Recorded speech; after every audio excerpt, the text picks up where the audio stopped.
Assalomu alaykum qadrli tinglovchilar.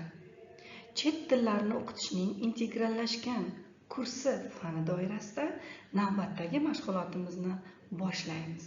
Bugungi mavzuyimiz Anticipating Problems, including Ways of Dealing with Disruptive Behavior deb nomlanadi. Albatta, ushbu darsimizda biz dars jarayonida uchrashi mumkin bo'lgan holatlar haqida, ya'ni talabalarning xulq-atvori, o'zlarini yomon tutishi mumkin bo'lgan vaziyatlar haqida so'zlashamiz. Demak, boshladik. So, objectives of the lesson or clarify what types of behavior are likely to be disruptive. Highlight what might cause such behavior. Generate solutions to the problem. What is a disruptive behavior itself?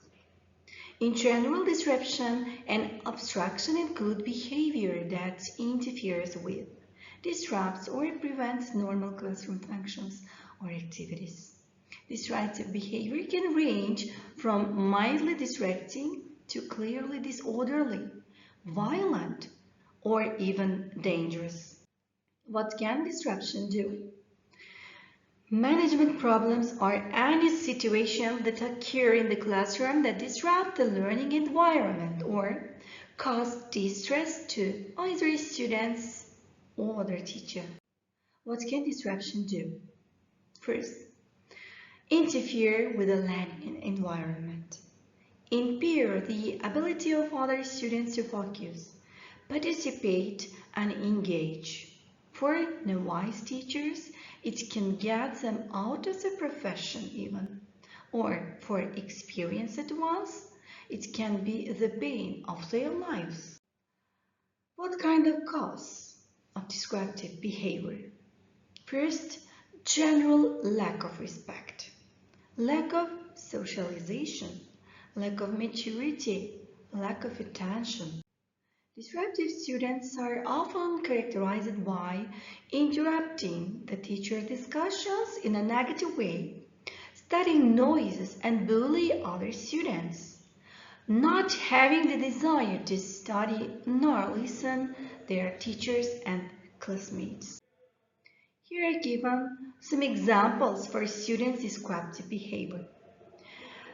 Taking control of their computers in the lab classroom, shouting at each other, swearing or using full language, cheating in the exam, devaluing the teacher, expertise and judgment, fidgeting in seat, sleeping in class, acting bored or disengaged, coming to class late, for example, talking on mobile phones, eating, maybe drinking in class, forgetting to bring their books to class maybe, engaging private conversations, interrupting lecture or discussions with different off-topic information or questions. This list can go on and on. And what about your students? What kind of disruptive behavior have you met? Why are instructors reluctant to confront students? According to Weimer and Rutherford in Socially, because students often in the classroom tend not to be egregious, because teachers somehow feel they are in blame, that the behavior points to some deficiency in their teaching, because teachers are truly unsure of what to do. Here we should mention about Thomas Jordan's model.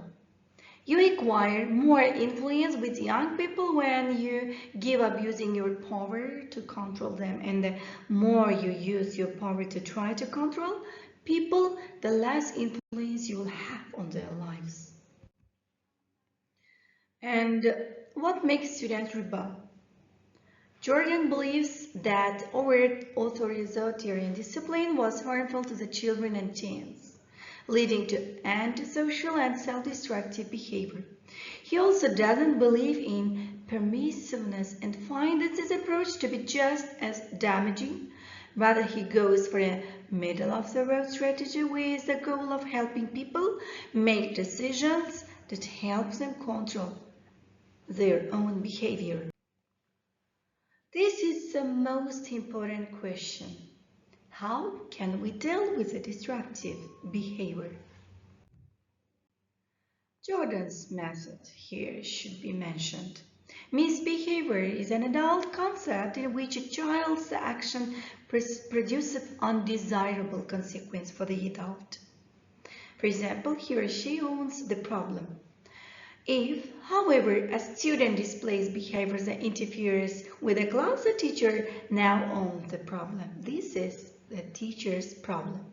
In such a case, the teacher has to attempt to change the problem-causing behavior. Three skills discussed by Jordan when dealing with students are given here: preventive skills, helping skills, confrontive skills. The specific preventive skills are given here. Using preventive I messages, and it helps us stop trouble before it starts. Such a message, because it clearly describes how you want events to turn out, greatly increases the chance that others will adjust their actions so as not to block what you need. Such a message may prevent a conflict really. Next one is setting rules collaboratively and enforce them. Here are some tips to help you involve your students. Keep it simple, your instruction especially. Communicate and model. You should be a good model for your learners. Monitor and enforce. Adjust and revise. Using participative classroom management also very helpful in preventive skills. Two major helping skills are given here: using listening skills and avoiding communication roadblocks. The five confrontive skills are modifying the environment, identify and respond to one's own primary feelings, send I messages regularly, shifting gears using a no-lose method or conflict resolution. Here, positive I message is defined. It is a powerful way of humanizing the classroom and ensuring positive discipline. It is composed of three parts: a description of the learner's behavior when someone talks while I talk, relate the effect this behavior has on you, the teacher. I have to stop my teaching. And last, let the student know the feeling it generates in you, which frustrates me. Here, Dr. John steps to solve a conflict in the classroom. First, use a graphic tool, behavior. With the help of the next slides, we will show how to work with behavior window. If the student owns the problem, the second step for the teacher is to engage in active listening. If the teacher owns the problem, the second step of the resolution process begin with an I message. The final step is no-lose conflict resolution. Look at this picture. Here is given the behavior window, and in the upper part, acceptable behavior is given. Other owns the problem.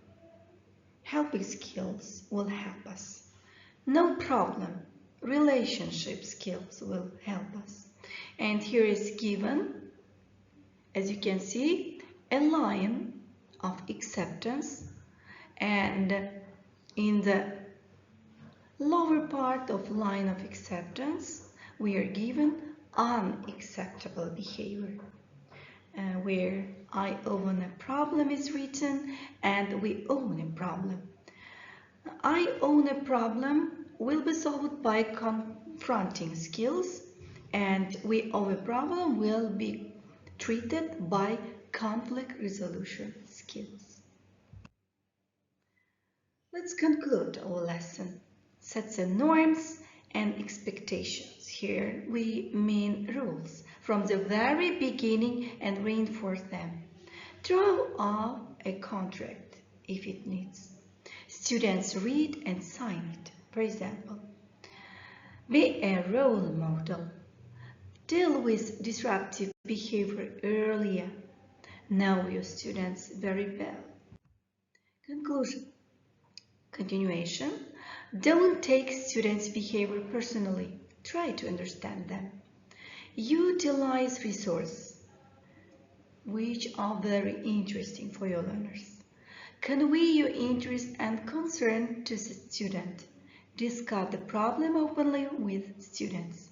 Document described behavior for possible future trends. So, our lesson is over.